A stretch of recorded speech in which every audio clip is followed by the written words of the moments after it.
Moussa, I would like to thank you very much for this opportunity to interview you.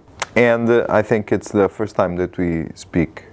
And I would like to thank you for talking to us, to Economia e Mercado, Diário Económico, 360 Mozambique. This interview comes in a moment where you are getting to the 5 years of operation in Mozambique, and that's why we are here. And that's where I would like to start our interview, for you to tell us a little bit of the story of this 5 years, and where do you start, and actually, and the most important, where you are now as a company. Thank you for the opportunity, and then thank you for the interest. Indeed, we just celebrate beginning of this year 5 years of operation in Mozambique as a VIVO Energy. A bit of story just to give you perspective. We took here in March 2019 engine businesses. We bought it. It was part of the package VIVO bought from engine, 8 countries. Then when we bought the operation here, it was a small business which was not in line with the VIVO Energy vision, because our vision is to become the leading and the most respected energy business in Africa. So the reason why the group had interest for that business in Mozambique, because of the country. Mozambique is a very strategic country in this part of Africa. The size of the business shows that there is a room to improve, to grow. That was our appetite. Just to give you indication, when we acquired that business, it was only 19 retail stations, mainly concentrated in the south region here. So now it's more than 40. It's more than 50. Okay. It's more than 50, because that's why the 5 years for us, we prefer to call 5 years of transformations, because we took that 5 years to completely change the business, to turn around the business, and to change the look and see of the business. From small player in the market, we moved to be among the top 5 players in the country, which is a key achievement for us. We are still not yet there, because VIVO, wherever we play, we are among the key players in the market, and we are leading. That's our model to lead. We are focused on building a very strong retail network, because for us, the way we operate, our retail business is the skeleton of our business model. We build the retail network, and the rest of the businesses are around the retail business, because it's how we think that we can build the resilience of the business. You can have a big contract with a customer who can decide overnight to discontinue your contract, and you are at risk. The same happened when we took up engine here in 2019. Engine was the supplier of Vale. 1 year later, that contract ends. So we needed to reinvent ourselves, to look at how we can bring VIVO Energy operation model in Mozambique. That's what we were done. We have changed the profile of the business. We have changed the profile of the company. It was only 32 direct employees. Today we are more than 80 employees. And then if you look at the big VIVO Energy Mozambique family that we call, it's our employees plus, the direct, the indirect employees that include people working in the retail side, people, moving our product around. So we call VIVO Energy family today is more than 2,000 families today. That's a proud. And we also have made a focus on female empowerment. It's very rare in our business to have the level of, the number of female that we have today, our gender diversity rate is more than 47% today, which I think it's a key achievement, and we are very proud of it. So most of the ladies are having key responsibility in the country. They manage our business day to day. We do have even female sitting in our leadership committee. That's for us is also a key transformation of the business. Yeah, I mean, it has been a fantastic journey. And for us, 5 years is just, is not a destination, it's a journey. The transformation is a journey. We are not yet there, but we believe what we have done over the 5 years is commendable, and we'll continue our growth journey. We have changed also the profile of the business completely. Mm-hmm. Yeah. A question, you were saying that you were not there. What's that there that you were speaking of? Because if I say we are not yet there, because we think that we still have room to go. We still have room to go. We are looking for a lot of opportunities. We've grown our retail market, but we still have room to grow. If you look at the potential of the country, as I said at the beginning, Mozambique for us is a hub for the region, and then we want us to also build on that, strategic position of the country to also position our business. I would like to talk a little bit about your areas of your business now. You have the retail, of course, and then you have the supplying of airplanes that you recently closed the contract, and there will be others. But I would like you to tell me more about those two line of service that you provide. Yeah, what we call line of business is the line of business we operate. We operate mainly on retail, which is the number of filling stations that we do have. We also operate on B2B, business to business, whereby with the big companies we go into understanding.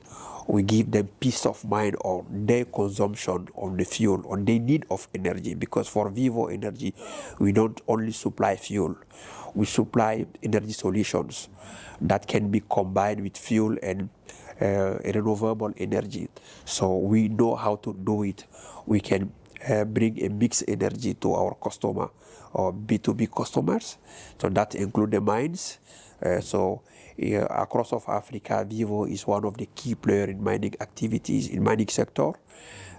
We do provide to our mines customer hybrid solutions where they can optimize their energy consumption and giving them peace of mind so that they can concentrate on the core business, and we will be in charge of energy production. Then we also distribute Shell lubricant in Mozambique.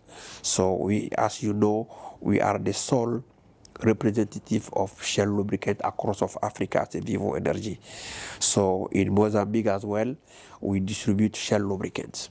Then we also operate we just started a few months ago to supply airline in Mozambique. So we are on what we call aviation fuel business in Mozambique. So we just started a few months ago in October last year. So the results are encouraging. We will continue on that. We are looking at also developing some other activities.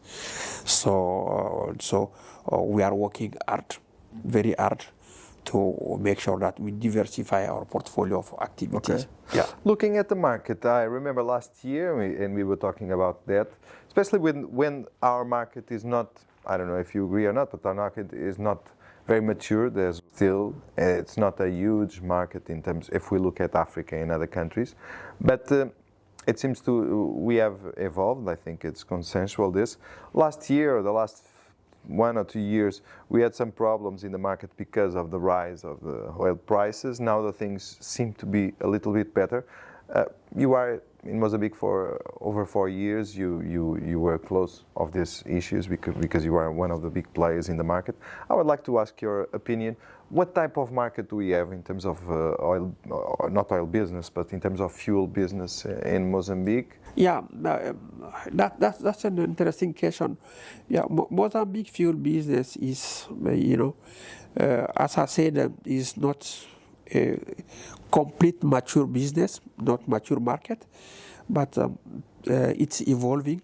It's evolving, and the market will auto sanitize by itself. So key player will be playing key roles. There is a stiff competition, but the regulator is doing fantastic work. They put some measures, the marking the product and so on. That is helping, to fight against the contraband product. And then also, as we mentioned, the way the fuel crisis were managed during the last two years when we had the COVID situation. After the COVID, we had the Russia and Ukraine war. It was very well managed by the authorities. We had to raise the fuel price, and at some point we know, there is in our countries in Africa, if you look at the purchasing power of most of the countries in our countries, when the fuel international price is raising, states cannot accept to continue to raise the price. At some point, they need to intervene. And they did it very well in Mozambique. They've intervened. They've capped the price. We, as an OMCs, at some point, we had to build up on the slates. But luckily, so it was very well managed by the regulator. We've managed to sign with them an MOU whereby they use the price mechanism to refund the OMCs. Luckily, the international fuel price was stabilized, and so we managed to refund a big chunk of that debt today. It's improving, really improving, and we believe that it will continue because I don't believe in short term any fuel barrel price more than 100 on the coming months because of general economic situation. The demand in China is now low. The issue with the Red Sea and the issue with the Russia and the Ukraine war combined with the challenge in Israel and Gaza, all those are impacting the international economic dynamic. That's because for us as downstream players, we don't want expensive fuel. Our life is easy if the fuel is not expensive. Then we can have guarantee margins. So the moment the price is going up, the state, they don't have choice. They have to intervene. And for that intervention, of course, we as a downstream players will take a hit. So we pledge, and then we for cheap fuel price. But in that sense, of course, the situation comparing to a year ago, it's different, it's better. But there are still some, especially the smaller players in the markets, and with this question that we had about the Bank of Mozambique not participating in the imports and everything, we had lots of small business owners, like the medium and the smaller ones, that had some difficulties. And this market, I know that is experienced some not turbulence, but some difficulties in the last few months. Yeah, that's true. No, there is a general situation nowadays that we all are living in is the challenge on forex availability is not impacting only small players. It's impacting the whole industry. It's impacting the whole industry, and then because yeah, we are having some challenges to raise enough forex to pay the suppliers. For now, with the commercial banks we are managing, and then it's not easy at all. But we believe that the case of Mozambique is slightly different from the case of neighboring countries, because the central bank has a strong reserve. At some point, I'm sure they will be forced to intervene. For now, we are managing with the commercial banks. It's not easy, but I'm not too much worried about the case of Mozambique, which is completely different from other countries, where in some countries not only commercial bank but even the central bank were running out of reserve. But in case of Mozambique, what we saw on the reports, the level of FX reserve that central bank has in Mozambique, that gives sort of confidence that situation will normalize. Okay. Saying I think they have like 4 billion in reserves or something. Yes, exactly. Yeah. Like 4 months. So where in Kenya or in Tanzania, the central bank was running out of reserve. In Mozambique, they are sitting on 4 billions. Yeah. And how do you think the final question about the market? It's a question I ask for several companies, because, for example, in Portugal and lots of countries, this market is liberalized. So the companies, and it's a matter that sometimes I see discussed here. You have lots of different models to do business, depending on several countries, the markets, the products that we are speaking of, but you have markets in Africa where you operate, probably, where the market is liberalized. Completely. In Mozambique, it's not. Yeah. It's a different model. What's your opinion about that? I mean, there is a pro and con for every situation. Okay. So we do play in an environment where the market is completely liberalized. In some markets, they are semi-liberalized, but in Mozambique, it's fully regulated, because the supply is regulated and the pricing is regulated in Mozambique. In some countries, what is regulated is the pricing, the fuel pricing, but the supply is completely liberalized. But in case of Mozambique, it's a choice. It's a choice that the regulator has. They have a choice, but it's also depend on the maturity level of the economy, and also the purchasing power, and to what extent they want to control. Because as I said, there is a pro and con.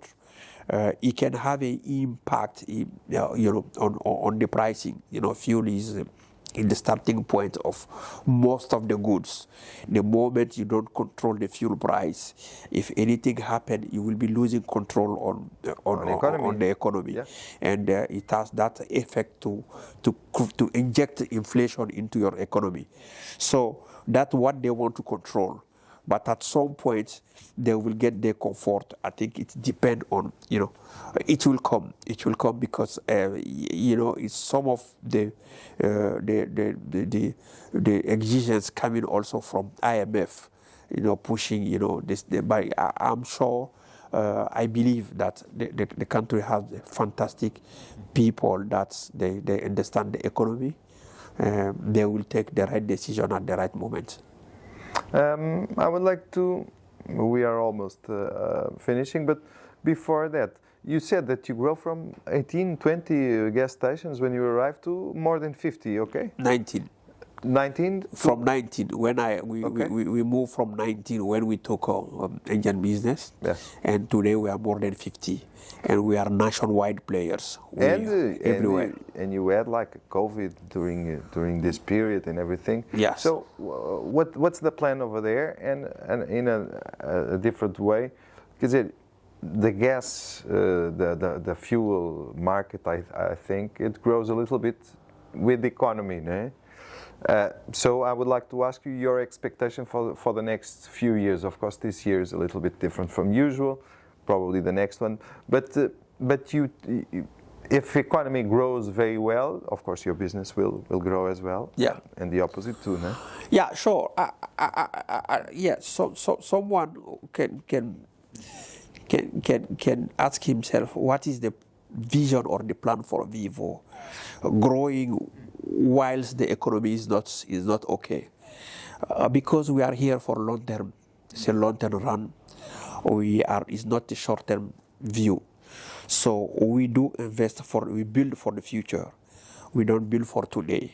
So we project ourselves.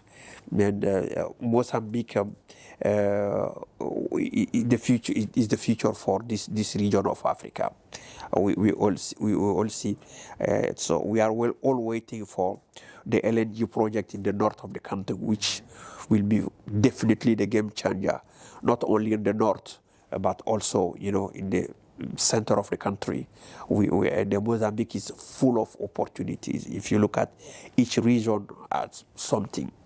If you look at the Manica regions, the mining activity that we can develop there is unbelievable, even just here in Gaza region.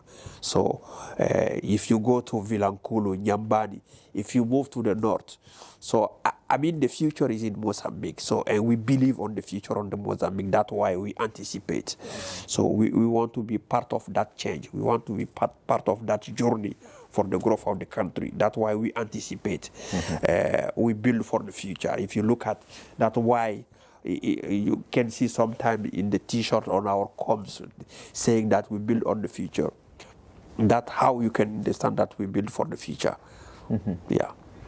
You have been a long time in this business. Now you were in Cape Verde and several countries. Yeah. That's the biggest difference from Mozambique to some of those. Of course, Africa is as a continent, it's seen as a continent of opportunities. But Mozambique is, like you say, it's lots of potential, of course. But we rely a lot on the state of the world. And the world is complicated today, full of small situations all over. No? That makes you optimist or pessimist about the next few years?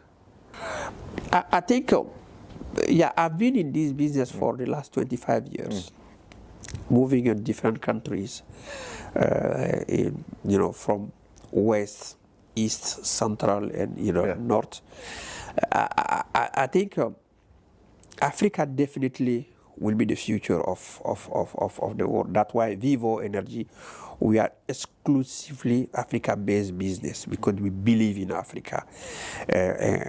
So what is in Mozambique, it's quite similar with a lot of African countries. There are so much opportunities. If you look at today, the average age of Mozambican, and if you look at also the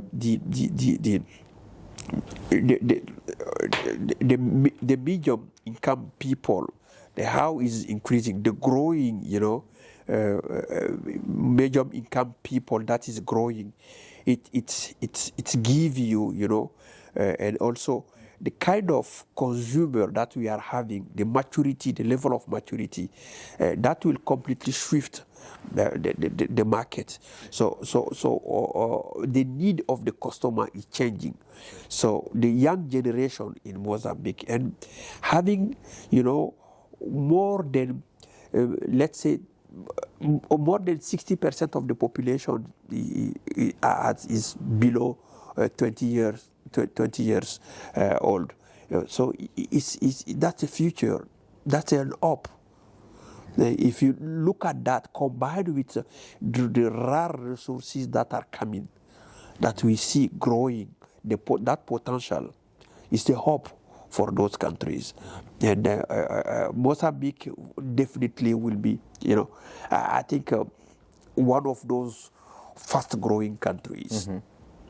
One last question. Last time I was in Europe, like 2 months ago, I never seen so many Teslas and so many electric cars. It's obviously a reality that we don't have in Africa, Yeah. most of the countries. Yeah. But it will come here. How do you see this, the EV market? Of course, in a long way distance from getting actually a reality in our continent, but it will come the day. How are you preparing for that? And how do you see all of this actually? Yeah, no, it's a good question. Not even in Europe, just next door. If you go to South Africa, you can see a lot of electrical cars. True. So of course, as I said, it's all we are monitoring and the market, and we, as I told you, we are part of VITOL group, and VITOL is very active. Has a different we have sister companies that are very active on constructing the electrical buses and also electrical cars. So we are more than ready. In some of the countries where we play, we took step ready. To start, putting into our retail stations, those charging points and so on. That will be the future of the business. If you look at how we design our retail filling stations, if you look at our vision, we never said that we will be the leading and the most respected fuel business. We say energy business. So it's how we anticipate that the need of the energy will always be there, but what type of energy, that will be the change. So we are ready. We do have key resources within the group. We are anticipating and to also bring those solutions where they are needed to be bring. But for the fuel will remain the king for the next 15-20 years in Africa. And if I come to speak with you 5 years from now, where are you going to be in terms of business? 5 years from now, yeah. Then we will be doubling the size of our business. So on the top 3 at that time, already? Sure. Top 3, top 2? Top 3, top 2. Okay, nice. Thank you so much. Appreciate it. Thank you.